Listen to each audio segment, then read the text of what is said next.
சிறகடிக்க ஆசையில இன்னைக்கான ப்ரமோ என்னன்னு பார்க்கலாம். அண்ணாமலை வந்து அவங்க ஃப்ரெண்டுக்கு கால் பண்ணி மனசு ரொம்ப கஷ்டமா இருக்குன்னு பேசிட்டு இருக்காங்க.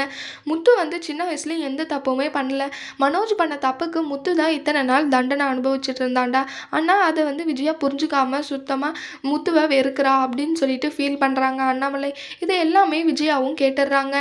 தான் அம்மாக்கு மட்டும் இந்த விஷயம் தெரிஞ்சா மனோஜ வெறுத்துருவாங்க. அப்புறம் என்ன என்ன வந்து புடிச்சிரும் அவங்களுக்கு அப்படின்னு நெனச்சு கூட அவன் வந்து உண்மைய சொல்லாம இத்தன நாள் அந்த பொய்யான விஷயத்த தாங்கிட்டு இருக்கான் அப்படின்னு சொல்லிட்டு அவங்க ஃப்ரெண்டு கிட்ட சொல்றதையும் கேட்டுர்றாங்க விஜயா. விஜயா நெனைக்கிறாங்க, ஐயோ! இவ்ளோ நடந்திருக்கா? நான் கொஞ்சம் கூட நெனச்சே பார்க்கல. முத்து இவ்ளோ நல்லவனா? நான் தான் புரிஞ்சுக்கவே இல்ல அப்படின்னு சொல்லிட்டு விஜயா ஃபீல் பண்றாங்க.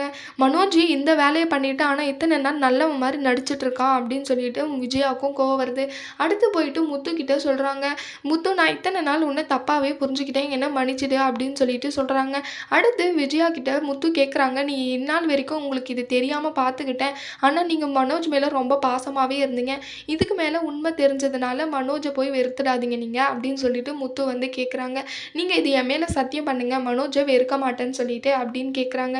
அப்போ விஜயாவுக்கு தெரியுது, இப்போ கூட மனோஜ வெறுக்கக்கூடாதுன்னு எவ்வளோ நல்ல மனசோட நடந்துக்கிறான் முத்து அப்படின்னு சொல்லிட்டு விஜயா வந்து பண்ண தப்பெல்லாம் யோசிச்சு பார்த்து கஷ்டப்படுறாங்க.